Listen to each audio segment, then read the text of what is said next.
જ્યારથી Rajkot range IG તરીકે નિલિપ્ત રાયે ચાર્જ સંભાળ્યો છે ત્યારે ગોંડલ શહેર પોલીસ છે તે એક્શન મોડમાં આવી હોય તેવા દ્રશ્યો છે તે સામે આવી રહ્યા છે। ત્યારે ગઈકાલે ગોંડલ પોલીસ દ્વારા છે તે કઈ રેડ કરવામાં આવી અને કઈ જગ્યાએ છે તે કોમ્બિંગ હાથ ધરવામાં આવ્યું, જુઓ વિગતે વાત। વૈષ્ણવજન તો તેને કહીએ જે પીડ પરાઈ જાનાને રે।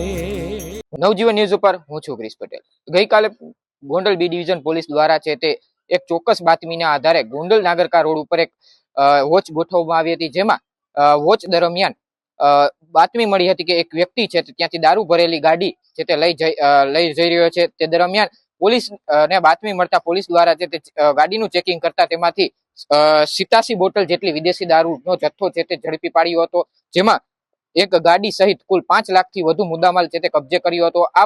આ ગાડી ખાસિયત એવી છે કે ચોરખાના જેવી આ ગાડી છે તે બનાવવામાં આવી હતી, જેમાં પોલીસે આ ચોરખાનું છે તે ઝડપી પાડ્યું હતું અને આમાં રવિ પરમાર નામના વ્યક્તિની છે તે ધરપકડ કરી અને કાયદેસરની છે તે કાર્યવાહી કરવામાં આવી હતી। આ કામગીરીમાં બી ડિવિઝનના પીઆઈ સહિતનો સ્ટાફ છે તે જોડાયો હતો। ત્યારે આ સાથે 7 દિવસથી ગોંડલ શહેરમાં અલગ અલગ જગ્યા ઉપર કોમ્બિંગ છે તે હાથ ધરવામાં આવે છે। ત્યારે ગઈકાલે પણ ગોંડલ શહેરમાં અલગ અલગ જગ્યા ઉપર છે તે કોમ્બિંગ હાથ ધરવામાં આવ્યું હતું, જેમાં મુખ્યત્વે વાત કરીએ તો ગુંદાળા દરવાજો, માંડવી ચોક, બસ સ્ટેન્ડ જેવા અનેક વિસ્તારોમાં છે પોલીસ દ્વારા છે તે ચેકિંગ છે તે હાથ ધરવામાં આવ્યું હતું અને કોમ્બિંગ છે તે કરવામાં આવ્યું હતું, જેમાં બહાર બેઠેલા લોકોમાં પણ છે તે ફફડાટ છે તે જોવા મળ્યો હતો અને બિનકાયદેસર પ્રવૃત્તિ કરનાર લોકો ઉપર પણ પોલીસ દ્વારા છે તે તવાઈ હાથ ધરવામાં આવી છે અને લોકો પણ આ કામગીરીને લોકો પણ છે તે વધાવી રહ્યા છે। 11 વાગે એટલે દુકાનો પણ છે તે બંધ થઈ જતી હોય છે અને એક લોકડાઉન જેવો છે તે દ્રશ્યો છે તે સર્જાતા હોય છે। ત્યારબાદ વાત કરીએ તો ગઈકાલે પણ ડીવાયએસપી, પીઆઈ સહિતનો કાફલો છે તે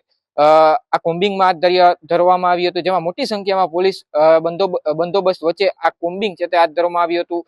નિલિપ્ત રાય રેન્જ આઈજી તરીકે 7 દિવસ જ હજુ થયા છે, જેને લઈને ગોંડલ શહેર પોલીસ આ 7 દિવસમાં અલગ અલગ પ્રકારોના છે તે ગુનાઓ દાખલ કરવામાં આવ્યા છે, જેમાં ચોરી, દારૂ, વરલી મટકા, જુગાર જેવા અનેક પ્રકારોના ગુના છે તે હાલ 7 દિવસની અંદર દાખલ કરી દેવામાં આવ્યા છે। એટલે ઉલ્લેખનીય છે કે નિલિપ્ત રાય આવવાની સાથે જ ગોંડલ શહેર પોલીસ છે તે એક્શન મોડમાં આવી હોય એવા દ્રશ્યો પણ સર્જાયા છે। પોલીસ દ્વારા છે તે મેગાઈ કોમ્બિંગ પણ હાથ ધરવામાં આવે છે, જેમાં અલગ અલગ રસ્તાઓમાં જઈ અને કોમ્બિંગ છે તે હાથ ધરવામાં આવતું હોય છે, જેમાં ટ્રાફિક ડ્રાઈવ પણ છે તે કરવામાં આવે છે, જેમાં કાળા કાચ, નંબર પ્લેટ વગરની ગાડીઓ જેવા અનેક પ્રકારોના કેસો પણ છે તે પોલીસ દ્વારા કરવામાં આવે છે। તમામ કાર્યવાહી જોતા ગોંડલની લોકો પણ કહી રહ્યા છે કે પોલીસ છે તે હવે પોતાના એક્શન મોડમાં આવી છે। આવા જ નવા વિડીયો જોવા માટે આજે જ નવજીવન ન્યૂઝને લાઈક કરો, ફોલો કરો અને સબસ્ક્રાઇબ કરો।